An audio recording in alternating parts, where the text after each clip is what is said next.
One of Game of Thrones' longest-running bad guys remained a mystery to readers and viewers until the HBO series' 8th and final season. The Night King, the ancient creature who created and led the formidable army of the dead. We still don't know much about the White Walker King, but from behind-the-scenes tidbits to fan theories, he is the untold truth of this menacing bad guy. Slovakian actor Vladimir Furdik might be the most recognizable face of the Night King at this point. But the truth is, he only started playing the character in the show's 6th season. Prior to that, the role was played by Richard Brake, best known for films like Batman Begins or Kingsman: The Secret Service. Brake and Furdik actually overlapped. While Brake was playing the Night King, Furdik played the high-ranking White Walker that Jon Snow shatters to pieces with his Valyrian steel sword. The transition between the two actors was so seamless that many may not have noticed, though some fans found Brake's appearance even more frightening. Furdik was an indispensable part of the Thrones team long before he stepped into the Night King's frozen shoes. He worked on everything from the fight scene at the Tower of Joy, as well as performing and working on everything from high falls to intense sword fights. When it came time to recast the Night King, there was no better choice than Furdik, who knew the show's action set pieces inside and out. Though the Night King's human name is never revealed and audiences still don't have a firm handle on his personal history, the show did confirm during Season 6 that he was once a human. He was a member of the group known as the First Men, and he was used as a pawn by the Children of the Forest. The Children of the Forest made a home in Westeros long before humans existed, and were settled happily in the Seven Kingdoms until they were forced to deal with the First Men. After the First Men crossed from Essos into what is now Dorne, they came into conflict with the Children. In the end, the Children were responsible for creating the Night King when they took one of the First Men hostage and plunged dragon glass into his heart. In doing so, they inadvertently created ultimate evil by making the first ever White Walker as a means of defending themselves against men. It was you. You made the White Walkers. We were at war. We were being slaughtered. The creation of the Night King turned out to cause more problems than it solved. After all, an undead monster who can raise entire armies of zombies is bound to cause a few issues. He turned against the Children of the Forest, and they were forced to fight back. When the First Men and Children of the Forest found themselves under attack by the White Walkers, the two warring factions were forced to team up and work together to save both. Ultimately, the First Men triumphed at the Battle of the Dawn. After the war was over, the First Men worked with giants and the Children to build the wall. White Walkers have always been a big part of Thrones' mythology. Correct. Student of history, are you?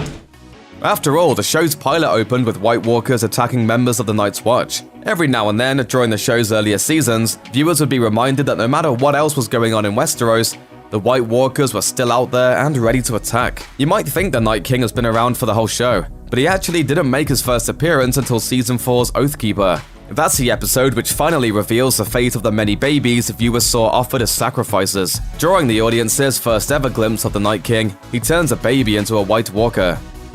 Throughout the series, the show has diverged dramatically from the books. Author George R.R. Martin, for his part, has a lot to say about the Night King's history, and especially wants to make sure people don't confuse the two figures he sees as especially distinct, the Night's King and the Night King.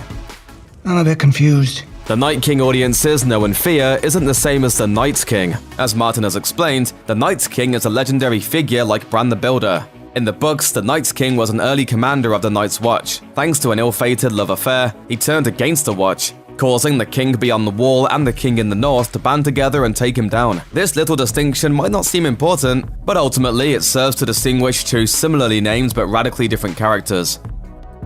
As the Night King makes his way through the icy north and builds up his army, it remains a mystery as to what he wants beyond destruction, death, and to move beyond the wall. In spite of that inscrutability, Furdik has made some executive decisions about his character motivations. Throughout the show, hints are dropped about why the Night King is who he is and does what he does. In various interviews, Furdik has said that he thinks that the Night King wants revenge for being the Night King in the first place.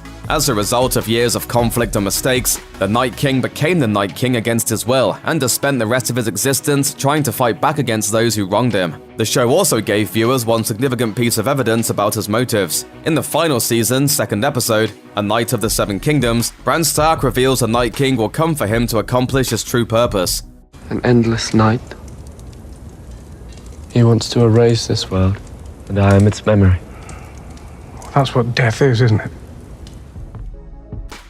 One of the longest-running theories among Thrones fans argues that upon Bran's transformation into the all-knowing Three-Eyed Raven, Bran Stark has actually become a part of the Night King himself. Throughout Bran's training with the previous Raven, he found himself able to walk back in time and see previous events. During one visit to the Army of the Dead, he ended up branded with the Night King's mark, a twist that left some viewers looking for deeper meaning. His mark is on me. He always knows where I am.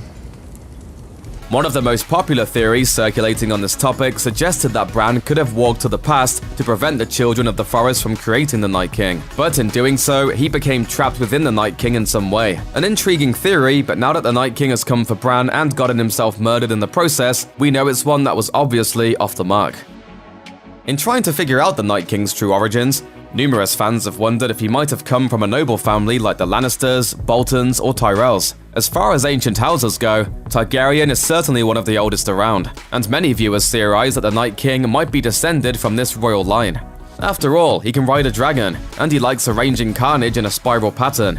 However, the Targaryen connection is pretty easy to debunk considering the timeline doesn't really allow for it. That theory, while interesting, has been moot for some time. The more appealing theory points to the Night King being a Stark, especially since fans know for sure that the Night King was one of the first men, who are the Stark's ancestors. It's possible that a Stark ancestor was a man who eventually became the Night King, which explains why he always seems to hunt members of the Stark family in particular. They're his family, but they ultimately turned on him.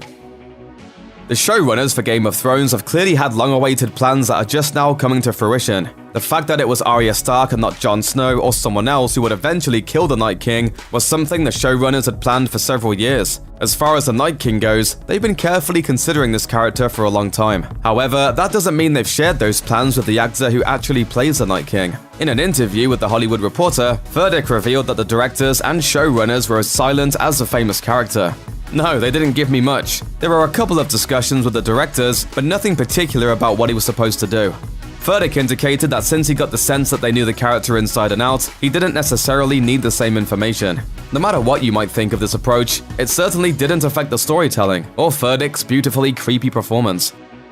Fire has long been one of the most important weapons deployed against whites, the zombies created by the White Walkers. A body can be reanimated if it isn't incinerated, which is why the burial rites for the Night's Watch involve cremation. Luckily, Daenerys Targaryen and her team have a vital resource that can help fight against whites and White Walkers, dragons, which can soar high above the battle, unleashing dragon fire on any enemies below. The Night King obviously has an affinity for these beasts, considering he took down one of Daenerys' dragons during the show's 7th season. But during the Long Night, it becomes clear that even a living dragon wouldn't be an effective weapon against him. Daenerys tries her tried and true burning trick, but the Night King just stands there staring, completely immune to dragon fire.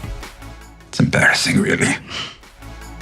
As the Night King and his army advanced on Winterfell, characters wondered how they'd possibly prevail against an army that could simply continue multiplying throughout the night. The battle itself was relentless, pitting the North and their allies against a massive army of the undead. As the Night King made his way to the Godswood to find Bran, it seemed as if the end was nigh and the army of the dead would finally triumph. Even though the Northern squad knew they could destroy the entire army if they only took out the Night King, the chances of them doing that seemed slim at best. Thankfully, there was one fearless force running around that most viewers forgot about halfway through the episode, specifically Arya, armed with high jumping skills and a dagger of Valyrian steel. Thanks to years of training as an assassin and the element of surprise, Arya was able to finally put an end to the Night King and the army of the dead. What do we say to the god of death? Not today. Even as a professional stuntman, Furtick wasn't immune to the grueling schedule of filming The Long Night. Filming the episode required a 55-day shoot over several nights in Belfast that many members of the cast and crew bluntly described as miserable.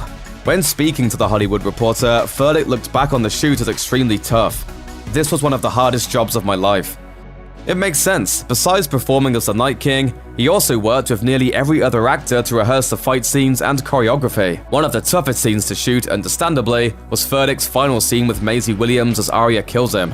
It was a very emotional day and night. It was very, very difficult. We are very good friends. We know each other. It wasn't easy for me to pretend to hurt her. If you make a bad move, if you don't grab her well, she could have an injury. So I was under pressure and she was under pressure. It was not an easy day. Furtick worked with Williams on a fight with Gwendoline Christie's Brienne, so the two have a strong combat history together. Clearly, it paid off with the perfect shot.